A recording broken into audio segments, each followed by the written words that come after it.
Hey y'all, it is December 22nd, 2024 at 6:27 p.m. This is a new setting, y'all. I am currently selling my time away. Doing labor. Whatever that means, you know, in America. Go labor. Go slaves. Let me stop. Okay. So, if you're new to this channel, I Go I Chicken. Please subscribe if you haven't. Also, if you hear people, I apologize. Hopefully no one comes in. I'm gonna make this video super short. So I basically made a video on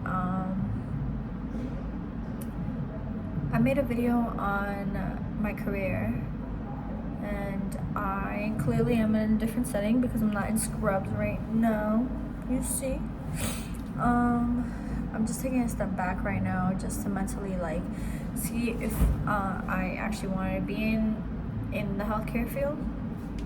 But before I do, I'm just gonna make this video breaking down like what I did since 2020. It's about to be 2025, so that's 5 years of investment, right? And then I'm gonna redo another video in a little bit that will explain how I feel about it. So this will be just like what I did so far. And to be honest, I'm flip-floppy about this.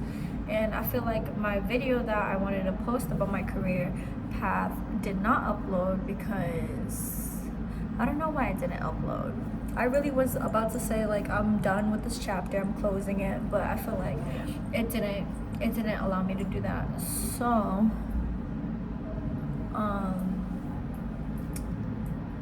with that being said, let's see. In 2019, I got my nursing degree. My CNA license, not my nursing degree. I've been planning to go to nursing school since 2018 to go into the accelerated program because I was already a sophomore in college, so I didn't want to waste that money. Anyway, so fast forward, I've spent my first career in the healthcare field in the emergency department. Very hectic, very up to speed, very urgent things. I'll tell you. So I'll just break down the things that I did in the nursing field. I mean, in each job that I did. So in the ED, I had to do vitals every 2 hours. I had to stock all the med carts to make sure that they're fully stocked. There's 3-4 different areas you could go into. There's a place called triage, so you'll rotate on each room or floor or whatever, however your hospital works. But there's a place called triage where you get people that come in from the outside, so that's never stopping. Like there could be like a whole line of people outside from the ED. Doesn't close. Another place is the psych area, or a little bit long term, where they're waiting for beds. So they'll be there. I think either psych or it's like an area where you can clear out the people they're waiting for. I don't remember if they were waiting, but I know there was a psych area. The other places are places to get either admitted upstairs, or it's just like they just go home. So yeah, there's just a lot. In the trauma rooms, you had to stock the trauma carts and stuff as well, and that's where all the action happens. I can say during that first, not even like 6 months, during that whole time, I saw a gunshot. A guy came in with a gunshot, still talking to his homie on the phone, talking about where is he, with a whole wounded, with an expensive shirt they had to cut through. I didn't know, like, I really don't care about clothes like a lot, but I'll be like, oh, designer, but like, honestly, is it made out of polyester, or, you know what I'm saying? Anyway, doesn't matter. This is made out of polyester. Unfortunately, I threw out most of my polyester stuff. The clothes are so cute. Do you see this? This is wool up here, but everything else is polyester.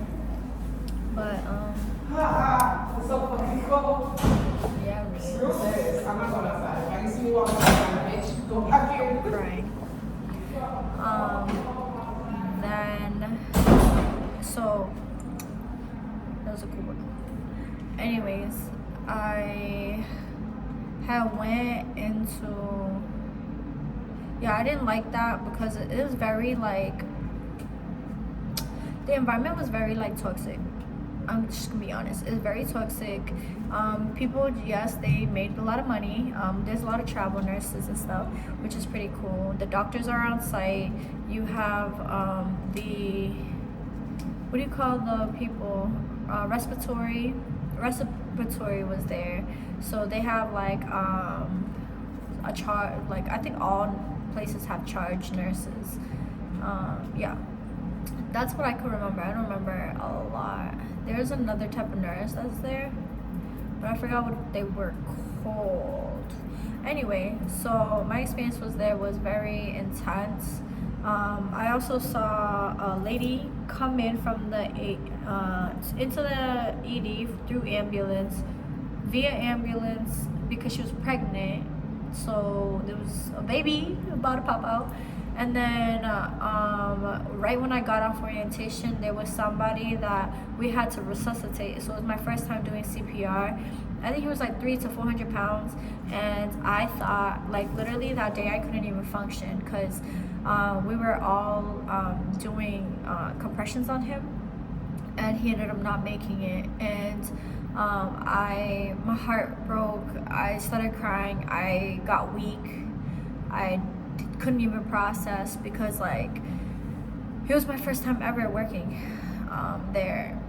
Then yeah, basically it was very intense and everybody's just like always stressed, in a bad mood, etc., etc.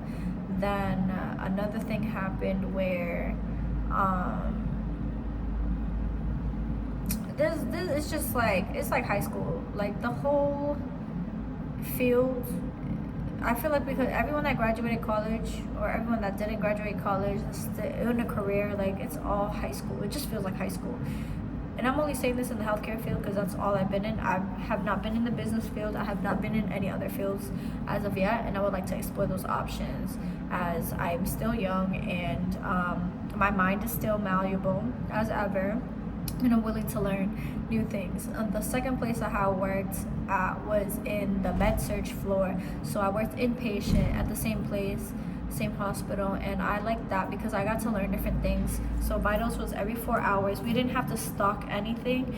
We just had to make sure that in the rooms they had oxygen in the rooms and made sure that all the equipment was sanitized and everything.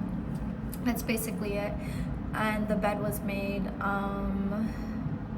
I was mainly overnight. I did overnights a lot. I don't like the daytime. I like the nighttime. I don't like too many people. It gives me anxiety. Since COVID ended too, there was a lot more people working, and I just didn't like the daytime. Like, there's just too much people. I get overwhelmed easily when there's a lot of people. And yeah, I don't know if it's just me or if other people feel that way, but yeah, that's how I felt. Then I didn't want to leave, but due to personal reasons, I had to leave. I didn't even want to leave. It wasn't even by choice. It was because I thought it would better a situation that didn't even get better, which just stick to the, like, if I had to go back, I wouldn't have quit because of my situation. I would have stayed and left my situation. I think that says a lot more than I need to say. Moving forward, because I had left that place, I tried going back. I guess there's no management and stuff. That's a different story. I mean, it doesn't really matter. Then the next places I worked was 2 nursing homes. They're very bitter. Lots of women and men in there. I would say that the travel nurses and CNAs are super nice. And especially if they're from the South, I feel like they're more down to earth and kind-hearted. And I just really appreciate them. The people that are here, like working consistently and that are part of not agency but part of the actual staff, I see that the actual staff members of the nursing homes are very like negative. Me personally, I didn't have a good experience with either of those. I bent over backwards. They don't even listen. They don't even follow procedures, which is like weird because like I've only been in like 3 different areas of the healthcare fields, and I could just say like nursing homes, even though it was considered the best, it was still like not good. I feel like anywhere was considered the best, they're not even up to par. Like it's just, it is what it is. They're the best at what they can do, but there's so much more sick people now that like it's hard to be the best when your help is overpopulated by like the amount of people getting sick. So there's way more people that's sick than people that are like able to help. And on top of that, the people that are able to help are so burnt out from helping everybody that they just don't want to help nobody anymore. Exhibit A. I'm just kidding. There's so many nurses that I met when I started my CNA job that quit being a nurse because they didn't see it viable. I feel like it's in more and more places. I would like to give the healthcare field a chance, but I have, and like I feel like the nursing home, like that's the most toxic environment you could ever put yourself through. Before I even worked at a nursing home and I was at the hospital, one of my coworkers there told me, I don't care how much money a nursing home pays me, I will never work there. And now I understand why, because my 2 last experiences at a nursing home, I did not appreciate it. And they don't pay you if there's a lack of staff. They don't pay you for that lack of staff. You also get people that need 2 assists, and by law you cannot do anything with that person, that patient, unless there's another person, if there are 2 assists. Because if the actual JCC or whatever you call them, the people that come in for their yearly check-ins and stuff to make sure everything is in order, they would definitely close. Like I don't even know if they would close down the whole institute, but it's not legal. Like the stuff that they have you do, because they're so like bitter and like lazy. Not all of them, like just a lot of them be lazy and bitter and don't want to help. It's like, and they don't like each other and they don't want to help each other. It's just like, why are you in the healthcare field? It just didn't make sense to me. And it's like people keep on saying that this job is rewarding, and I feel like the people that make the most money say that it's rewarding, unless they really have a good heart. Like I feel like if you have a really good heart and you could ignore everybody's BS, that is a perfect field for you. But for me personally, like, nah, that's honestly okay. So I know I just like dabbled into that, but in the nursing home, you change them right when you come in, and then you change them a second time, and I think that's about it. And then you just give them a bath, whatever their schedule is, you give them. You pass out their food trays too, like for breakfast, lunch, dinner. I never did nighttime. Actually, I did nighttime at the other spot. The other spot, you had to change all the residents on the floor. There was like 40 people, and you split half of it with the other person. So you and this other person will split 20 people all together overnight, and you like basically clean them like around 4 a.m. If you did an overnight shift, that's like 11 to 7 a.m.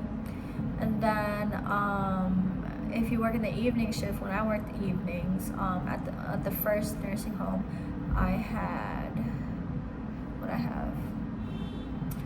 to clean them probably twice and then give them their little dinner. And then yeah, that's about it. I really can't say much. And I appreciate everybody for listening, and I hope you all enjoy. And yeah, that's all I gotta say about what I did there.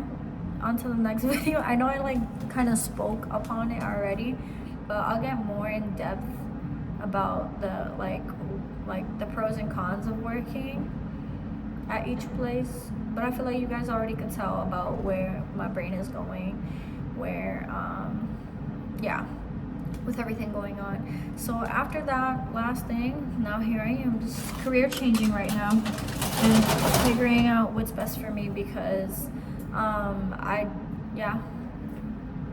that's I just want to make it facts. Thank y'all for listening.